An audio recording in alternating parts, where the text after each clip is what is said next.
बारिश बहुत तेज हो रही थी। मोती झील पार्क के कोने में बेचैनी का माहौल था। बारिश की बूंदें गूंज रही थी।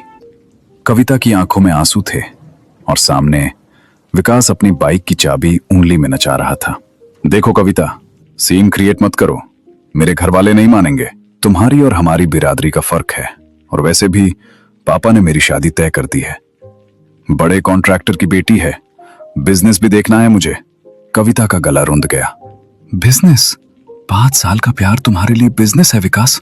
तुमने तो कसम खाई थी गंगा बैराज पर कि साथ जिएंगे साथ मरेंगे। अब बिरादरी याद आ रही है? विकास हंसा, एक क्रूर हंसी। अरे वो तो कॉलेज के दिन थे यार, जवानी का जोश था। अब प्रैक्टिकल बनो, अपनी हैसियत देखो और मेरी देखो। तुम सिविल लाइंस के एक छोटे से क्वार्टर में रहती हो और मैं, खैर छोड़ो, आज के बाद मुझे कॉल मत करना, ब्लॉक कर रहा हूं। विकास ने अपनी बुलेट स्टार्ट की और धुएं का गुबार छोड़ता हुआ वहां से निकल गया। कविता वहीं बेंच पर बैठी रह गई। आसपास से गुजरते मनचले लड़के उस पर फप्तियां कस रहे थे, लेकिन कविता को कुछ सुनाई नहीं दे रहा था। उसके दिमाग में सिर्फ विकास के कहे शब्द हैसियत और छोड़ो गूंज रहे थे।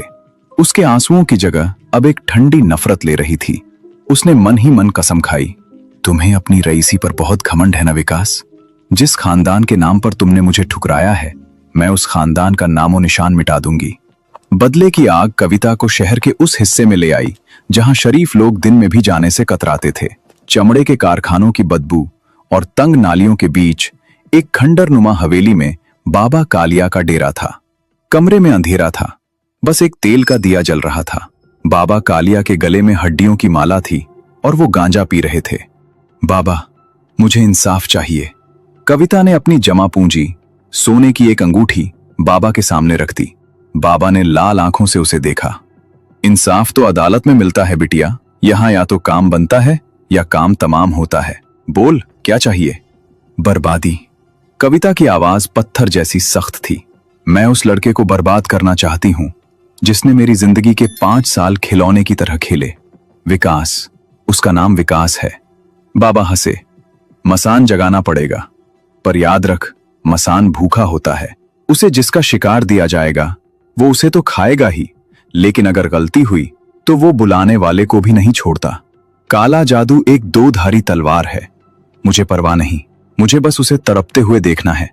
ठीक है। बाबा ने एक काले कपड़े की गुड़िया दी। अमावस की रात से पहले उस लड़के के सिर के बाल लाकर इसमें डाल दे। और हां, बाल उसी के होने चाहिए।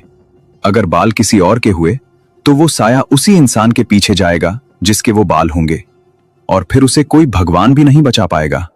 अगले दिन कविता ने एक योजना बनाई। विकास के घर पहुंचकर उसने देखा कि हॉल में कीर्तन चल रहा है। भीड़ का फायदा उठाकर वो दबे पांव ऊपर विकास के कमरे की तरफ बढ़ी। उसका दिल जोर जोर से धड़क रहा था। अगर किसी ने देख लिया तो? कमरे में घुसते ही उसे विकास की महक आई, वही महंगा परफ्यूम जो उसे कभी बहुत पसंद था। उसने इधर उधर देखा। ड्रेसिंग टेबल पर विकास का हेयर ब्रश रखा था। कविता ने जल्दी से ब्रश उठाया। उसमें कुछ काले बाल उलझे हुए थे। बिना समय गवाए उसने वो बाल निकाले और अपने रूमाल में छिपा लिए। कविता को यकीन था कि ये बाल विकास के ही हैं। आखिर ये उसका निजी कमरा था। वो जीत की खुशी लिए अपने घर लौट आई। रात के 12 बजे जब पूरा मोहल्ला सो रहा था, कविता अपनी छत पर गई। नीचे सड़क पर आवारा कुत्ते भौंक रहे थे। उसने बाबा के बताए अनुसार काले कपड़े के गुड़िया में विकास के बाल डाल दिए, केस पर सिंदूर और तेल छिड़ककर मंत्र पढ़ने लगी। जैसे ही उसने पुतले में सुई चुभाई, हवा का रुख बदल गया। छत पर सूख रहे कपड़े अचानक तेज हवा में फड़फड़ाने लगे। बिजली के तारों में एक अजीब सी स्पार्किंग हुई और पूरे मोहल्ले की बत्ती गुल हो गई। अंधेरे में कविता को लगा जैसे उसके पीछे कोई खड़ा है। एक भारी सांस की आवाज। काम हो गया, कविता ने सोचा। अब विकास तड़पेगा। वो नीचे अपने कमरे में आ गई। कविता ने सुकून की सांस ली और सो गई। लेकिन उसे नहीं पता था कि उसने विकास को नहीं बल्कि मौत को अपने ही घर बुला लिया है। अगली सुबह घर का माहौल अजीब था। नाश्ते की टेबल पर मां चिल्ला रही थी, अरे ये दूध कैसे फट गया? अभी तो उबाला था। मां ने भगोना दिखाते हुए कहा। दूध काला पड़ चुका था और उसमें से बदबू आ रही थी। कविता के पिता, जो बैंक में क्लर्क थे, अखबार पढ़ते हुए बोले, गर्मी बहुत है, हो गया होगा खराब, छोड़ो चाय बना लो। तभी नेहा अपने कमरे से बाहर आई। उसकी चाल में कुछ अजीब सा लड़खड़ाना था। वो आकर कुर्सी पर बैठ गई, लेकिन उसने कुछ बोला नहीं। नेहा, कॉलेज नहीं जाना क्या? कविता ने पूछा। नेहा ने धीरे से सिर उठाया। उसकी आंखें एकदम पथराई हुई थीं। उसने कविता की ओर देखा और एक अजीब सी मुस्कान दी। भूख, बहुत भूख लगी है। कविता को लगा कि शायद नेहा स्ट्रेस में है, लेकिन उसके मन के किसी कोने में बाबा कालिया की चेतावनी गूंज रही थी। बाल उसी के होने चाहिए। उसी रात के करीब 3 बजे अचानक पूरे घर का तापमान गिर गया। कविता अपने कमरे में गहरी नींद में थी कि तभी उसे बगल के कमरे से नेहा की चीख सुनाई दी। दीदी बचाओ, कोई है यहाँ। कविता दौड़कर नेहा के कमरे में गई। नेहा बिस्तर के कोने में दुबकी हुई थी। उसका चेहरा पसीने से भीगा था और वो कांप रही थी। क्या हुआ नेहा? कोई नहीं है यहाँ। कविता ने उसे गले लगाया। नहीं दीदी, वो वहां था, छत पर उल्टा लटका हुआ। उसकी आंखें जल रही थी। वो कह रहा था कि वो मुझे ले जाएगा। नेहा सिसक रही थी। कविता ने ऊपर देखा। वहां कुछ नहीं था। ये बस बुरा सपना है, सो जाओ। लेकिन यह सपना नहीं था। अगली सुबह नेहा की हालत और खराब हो गई। उसकी आंखों के नीचे गहरे काले घेरे पड़ गए थे। नाश्ते की मेज पर श्रेया अचानक जोर जोर से हंसने लगी। नेहा की आवाज बदल गई थी।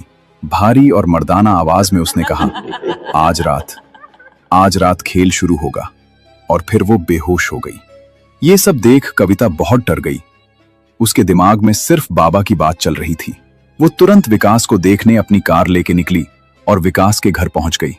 जब वो विकास से मिली तो वो पूरी शॉक हो गई। विकास बिल्कुल स्वस्थ था। उसे कुछ नहीं हुआ था। विकास ने कविता से पूछा, तुम फिर यहां? कविता ने कहा, बस तुम्हारा हालचाल पूछने आई थी। तुम ठीक हो ना? विकास बोला, मुझे क्या होगा, मैं ठीक हूं। तभी कविता का मोबाइल बजा और घर से कॉल आया। उसके पिता ने उसे घर बुलाया। कविता कार लेके घर की ओर निकली, पर विकास को स्वस्थ देखकर बहुत कंफ्यूज हो गई थी। इसीलिए वो घर से पहले फिर उसी बाबा के पास आई। उसने बाबा से कहा, बाबा ये क्या हो रही है? विकास को तो कुछ नहीं हुआ, पर मेरे घर की हालत दिनों दिन खराब होते जा रहा है। बच्चा ये काल का जाल है। जा पता कर तूने किसका बाल मुझे दिया था। जो साया मैंने छोड़ा है वो कभी बिना काम पूरा किए नहीं रहता। इसी दुविधा से साथ कविता वापस घर आ गई। नेहा को माता पिता ने नींद की गोली दी थी, जिससे नेहा सो रही थी। कविता के माता पिता कविता से कहते हैं, हमें भी कुछ अजीब लग रहा है। हमारे कमरे में ऐसा लगता है जैसे कि कोई हो देख रहा है और घर की हालत गमी दिलो दीन बिकते जा रही है। हमें नेहा को किसी बाबा के पास लेके जाना चाहिए। पिता बोलते हैं, ज्यादा टेंशन मत लो, ये सब बकवास को तो बंद ही करो। कल सुबह होते ही हम नेहा को एक अच्छे डॉक्टर के पास लेकर जाएंगे। उस रात सभी जल्दी ही सो गए। रात के 10 बज रहे थे। बाहर कोहरा और आसमान काला हो रखा था। आज वो होने वाला था जिसकी किसी ने कल्पना तक नहीं की थी। कविता की नींद खुली। उसने देखा कि नेहा अपने बिस्तर पर नहीं है। बाथरूम से पानी गिरने की आवाज आ रही थी। कविता उठकर बाथरूम की तरफ गई। दरवाजा आधा खुला था। अंदर का नजारा देखकर कविता की चीख निकल गई। नेहा फर्श पर बैठी थी और कच्चा मांस जो मां ने फ्रिज में कुत्ते के लिए रखा था खा रही थी। उसका चेहरा खून से सना था। नेहा! कविता चिल्लाई। नेहा ने पीछे मुड़कर देखा। उसका चेहरा इंसानी नहीं लग रहा था।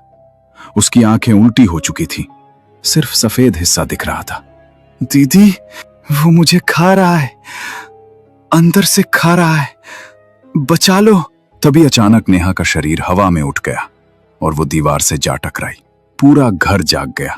माँ पापा दौड़ कर आए। उन्होंने नेहा को संभाला, जो अब बेहोश हो चुकी थी। इस लड़की पर ऊपरी साया है, मैंने कहा था ना।